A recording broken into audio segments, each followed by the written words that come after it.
ಆಡು ಚಕ್ಕಾಡಿ ಚಕ್ಕಾಡಿ ಬಾಗಲಕೋಟೆಗೆ ನಿರ್ಬಂಧ ಹೇರಿದ್ರು. ಅದಾದ ನಂತರ ಮೊದಲನೇ ಬಾರಿಗೆ ನೀವು ಪ್ರವೇಶ ಮಾಡಿದ್ದೀರಿ. ಹೌದು, ಸರ್ಕಾರಗಳು ಯಾವಾಗ ಯಾರ ಜೊತೆ ಹೇಗೆ ವರ್ತನೆ ಮಾಡ್ತಾವೆ ಹೇಳೋಕ್ಕಾಗೋದಿಲ್ಲ. ರೌಡಿ ಶೀಟ್ರುಗಳೆಲ್ಲ ರೋಡ್ನಾಗ ತಿರುಗಾಡ್ತಾರೆ. ಜೈಲ್ನಾಗ ಇರಬೇಕಾದವರು ಸಹಿತ ಎಲ್ಲ ಚಕ್ಕಂದವಾಗಿ ಓಡಾಡ್ತಾ ಇರ್ತಾರೆ. ಆದರೆ ಸ್ವಾಮಿಗಳಿಗೆ ಮಾತ್ರ ಜಿಲ್ಲೆಗಳಿಗೆ ಪ್ರತಿಬಂಧ ವಿಧಿಸುವಂಥ ಒಂದು ಕೆಟ್ಟ ಪರಂಪರೆಯನ್ನು ಈಗಿದ್ದಂಥ ಸರ್ಕಾರ ಮಾಡ್ತಾಯಿದೆ. ಅದರಲ್ಲಿ ಕೆಲವು ಜನ ರಾಜಕೀಯ ಜನರು ಇದ್ದಾರೆ. ಆಮೇಲೆ ಅವರಿಗೆ ಜೊತೆಯಾಗಿ ಕೆಲವು ಜನ ಸ್ವಾಮಿಗಳು, ಅವ್ರ ಕೈಗೊಂಬೆಯಾಗಿ ವರ್ತಿಸುವಂಥ ಕೆಲವು ಜನ ಸ್ವಾಮಿಗಳು ಇದ್ದಾರೆ. ಅವರನ್ನು ಖುಷಿಪಡಿಸೋದಕ್ಕಾಗಿ ಮಾಡಿದ್ರು.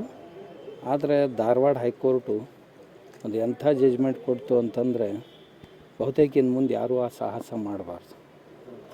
ಸ್ವಾಮಿಗಳಿಗೆ ಯಾವ ಜಿಲ್ಲೆಯನ್ನು ಪ್ರತಿಬಂಧಿಸುವಂಥ ಸಾಹಸ ಮಾಡಬಾರ್ದು ಅಂಥ ಡಿಸಿಷನನ್ನು ಧಾರವಾಡ ಹೈಕೋರ್ಟ್ ಕೊಡ್ತು.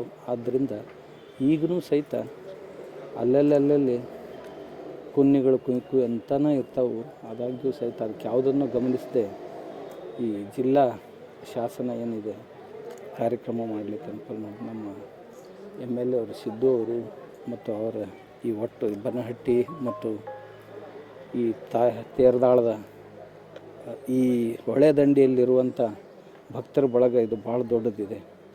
ಇದೆಲ್ಲವನ್ನು ಮೀರಿ ನಿಲ್ಲುವಂಥದ್ದಿದೆ. ಅವರು ಮೊದಲನೇದಾಗಿ ಸ್ವಾಗತ ಮಾಡ್ಕೊಳ್ತಾ ಇದ್ದಾರೆ. ಅವರ ಆ ಭಕ್ತಿ ಭಾವನೆಗಳಿಗೆ ಹೋಗೊಟ್ಟು ಬರಬೇಕು ಅಂತ ಅನ್ನಿಸ್ತು. ಯಾಕಂದರೆ ಅವರ ಆ ಪ್ರೀತಿಗಿಂತಲೂ ಅವರ ಆ ನಿಷ್ಠೆಗಿಂತಲೂ ಹೆಚ್ಚಿನದಿನ್ನೇನೂ ಇಲ್ಲ. ಆದ್ದರಿಂದ ಹೋಗೋಣ ಅಂತ ಇವತ್ತು ಬಂದಿದ್ದೀವಿ. ಇನ್ನು ಸಾಯಂಕಾಲ ಬಸವಾದಿ ಶರಣರ ಹಿಂದೂ ಬೃಹತ್ ಸಮಾವೇಶ ಆಗ್ತಾಯಿದೆ. ಮತ್ತು ಸರಿ, ಈಗ ತಮಗೆ ಕರ್ನಾಟಕದ ಯೋಗಿ ಆದಿತ್ಯನಾಥ್ ಈ ರೀತಿ ಎಲ್ಲ ಚೆನ್ನಾಗಿ ಕರೀಲಿಕ್ಕೆ ಶುರು ಮಾಡಿದ್ದಾರೆ. ಯಾರು ಏನ್ಯಾಕೆ ಅನ್ನೋಲ್ರಕ್ಕ, ನಾ ಅದ್ರ ಮನುಷ್ಯ ಅಲ್ಲ.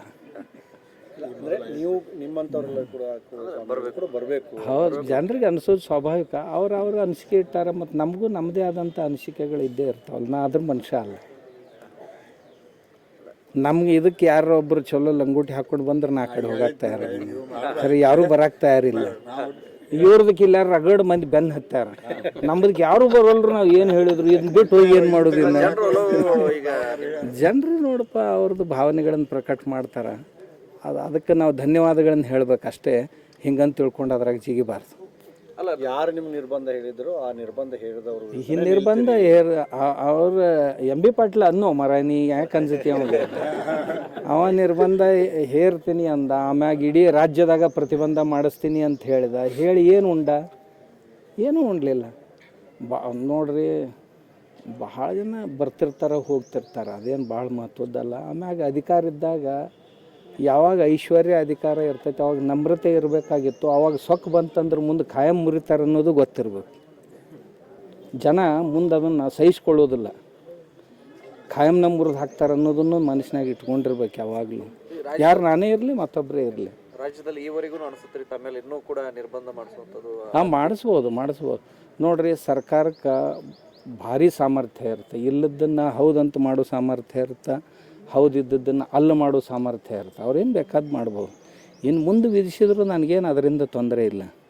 ಜನ ಇದ್ದಾರಲ್ಲ ಸಾಕು. ಸರ್ಕಾರ ತೊಗೊಂಡು ಏನು ಮಾಡೋದು? ಸಾಮಾನ್ಯ ಜನ ಇದ್ದಾರಲ್ಲ ಜೊತೆಗೆ. ನಿಮ್ಮನ್ನ ಹತೋಟಿಯಲ್ಲಿ ಇಡ್ಲಿಕ್ಕೆ ಹೋದ್ರ ಅಂತ ಸರ್ಕಾರ ಹೌದು, ಅವ್ರು ಮಾಡೋಕ್ಕೆ ಹೋದ್ರು. ಬಾಯಿ ಕಟ್ಟಿ ಹಾಕಬೇಕು, ಕಾಲು ಕಟ್ಟಿ ಹಾಕಬೇಕು ಅಂತ ಪ್ರಯತ್ನ ಮಾಡಿದರು. ಪಾಪ ಅದು ಏನೋ ಅಂತಾರಲ್ಲ, ಮತ್ತೊಬ್ಬರ ಮುಖಕ್ಕೆ ಮಸಿ ಬಳ್ಯಾಕೆ ಹೋದ್ರು, ಅವ್ರ ಮುಖಕ್ಕೆ ಮಸಿ ಬಳ್ಕೊಂಡ್ರು. ಈಗ ಅವ್ರು ಏನು ಹೇಳ್ತಾರೆ, ನಮ್ದು ಏನಿದಿಲ್ಲ, ಅವ್ರು ಕೆಟ್ಟದಾಗಿ ಏನು ಶಬ್ದಗಳನ್ನ ಬಳಸಿದ್ರು, ಅದರ ವಿರುದ್ಧ ಅಂತಾರೆ. ಕೆಟ್ಟದಾಗಿ ಈ ಶಬ್ದಗಳನ್ನು ಬಸವಾದಿ ಶರಣರು ವಚನಗಳಲ್ಲಿಯೂ ಸಹಿತ ನೋಡ್ಬೋದು. ನಾನು ಯಾವ ಭಾವನೆಯಿಂದ ಅವನು ಬಳಸಿದೆ ಅನ್ನೋದನ್ನು ಅರ್ಥ ಮಾಡ್ಕೋಬೇಕು. ಈಗ ಎಲ್ರಿಗೂ ಅರ್ಥ ಆಗೈತೆ ಅದು. ಈ ಸ್ವಾಮಿಗಳು ಏನು ಮಾತಾಡ್ಯಾರ ಇದು ಭಾಳ ಕಡಿಮೆ ಬಡಿಬೇಕಾಗಿತ್ತು ಅಂತಾರೆ ಜನ. ಅವ್ರು ಮಾತಾಡಿದ್ದನ್ನು ನೋಡಿದ್ರೆ ಅವ್ರಿಗೆ ಯಾರಾದರೂ ಹಿಡಿದು ಜಡಿಬೇಕಾಗಿತ್ತು ಅಂತಾರೆ. ಈಗ ಮತ್ತೊಂದು ಮನವಿ ಕೊಟ್ಟಿದ್ದಾರೆ. ಏನೋ ದಿನ ಕೊಡ್ತಾ ಇರ್ತಾರೆ. ಎಲ್ಲರ ಇವು ಹಂದಿಗಳು ಕುರು ಕೊಯ್ ಅಂತ ಉದರಾಡ್ತಿರ್ತಾವೆ. ಅವ್ರ ಜೊತೆ ಕುಸ್ತಿ ಹಿಡಿಬಾರ್ದು. ಯಾವಾಗಲೂ ಹಂದಿಗಳು ಕುಸ್ತಿ ಹಿಡಿಬಾರ್ದು. ನಮ್ಮ ಯೋಗ್ಯತೆಯವ್ರು ಇರಬೇಕು, ಅಂಥವ್ರು ಕೂಡ ಕುಸ್ತಿ. ಕೆಲವೊಂದಿಷ್ಟು ಜನ ಕಾವಿ ಹಾಕ್ತಾರೆ, ಆಮೇಲೆ ಹಿಂದೂ ದೇವತೆಗಳನ್ನ ನಿಂದಿಸ್ತಾರೆ. ಶಿವರಾತ್ರಿ ಬಂದಾಗ ಶಿವನ ಬಗ್ಗೆ ಹೇಳ್ತೀನಲ್ಲ ಸಂಜೆ ಮುಂದೆ. ಜೈ ಶ್ರೀರಾಮ್ ಜೈ ಶ್ರೀರಾಮ್ ಜೈ ಶ್ರೀರಾಮ್.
ड्रामा